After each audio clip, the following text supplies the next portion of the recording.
There is the first memorial stone of Geiranger.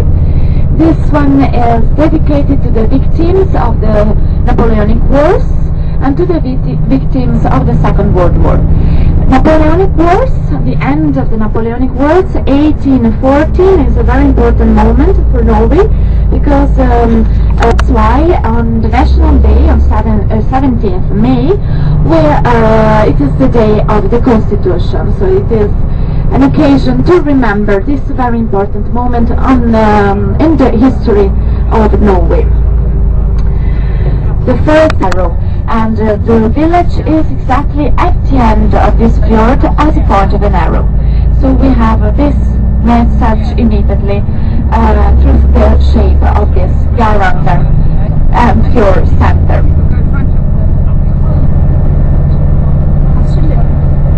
Also in this area there is another camping site. They have a lot of cabins here.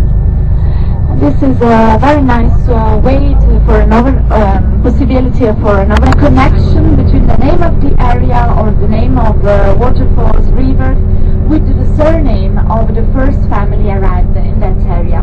In this case, Hole. And we find the name Hole in very old documents of the beginning of the 7th century, of 1601.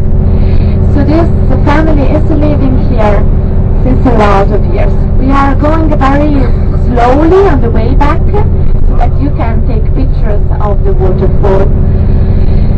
In this area now there are Utsikten. Utsikten means nice panorama, nice view.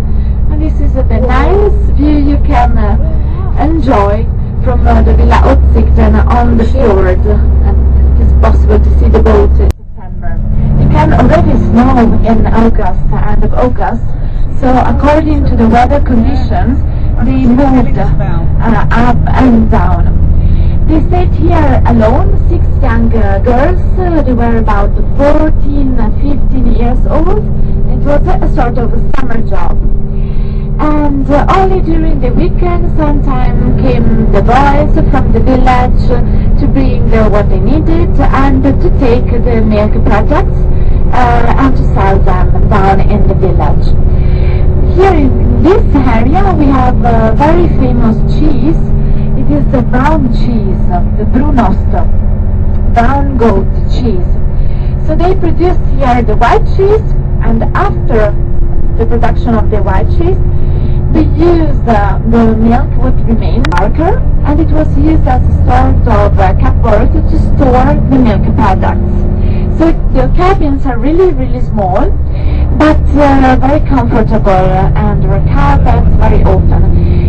Sometimes the cabins of Upplandske Dal can be used during hiking tours now, because the dairy farm is not more used. And another very peculiar feature of this architecture is the turf roof. We use grass on the roofs. Have you seen it? A sort of garden. Sometimes there are also the goat eating, cutting. It's so cold, even in winter it's not so cold, because of the influence of the Gulf Stream. So in winter time we have a temperature around 0 degrees, -5 degrees. It is very rare that the temperature go under -10 degrees. So it's quite warm. In summertime we can have also 25, 28 degrees. But it rains and it snows a lot.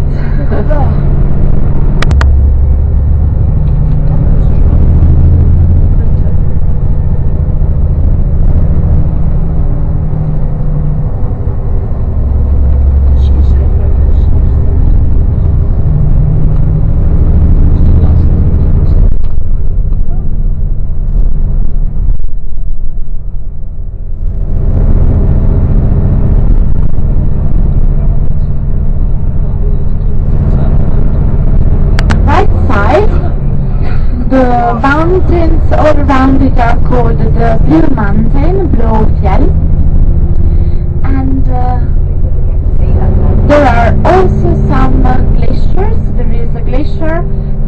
the Blue Bren, the blue glacier. And you can see there the color blue in the middle of the snow in front of us. This is the glacier. It's all covered by snow a little bit, but we can already see the blue color. That's why it is called the Blue Bren. This is typical of a glacier. Normally it can be very dark blue or sometimes green or blue. It depends on the quantity of air inside the ice, inside the snow. So they don't absorb all the lights, and that's why the color is so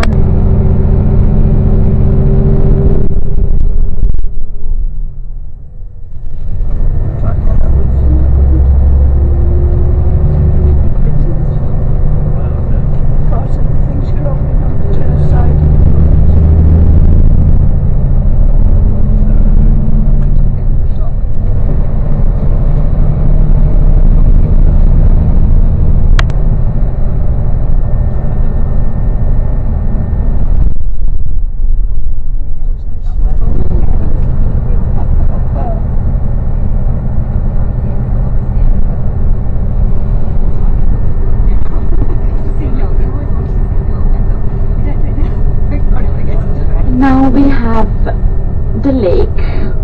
This is Djupvattnet, the deep lake.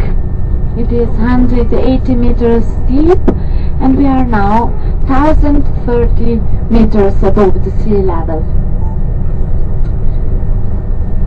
We are stopping on the way back here in Djupvattnet. Now we leave the main road, and Nibben is the top, the peak of the valley, and the road is called Nibbenveien, so Nibben the top and Veien the road.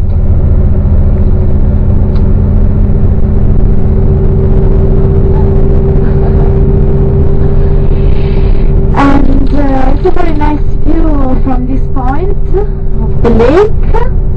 You can see the Geiranger road continuing along the lake. Another few kilometers to reach the main crossroad I explained to you. After this lake, very soon behind the mountain, it is possible to see another lake called the Langvattnet, so the long lake. One is deep, the other one is long.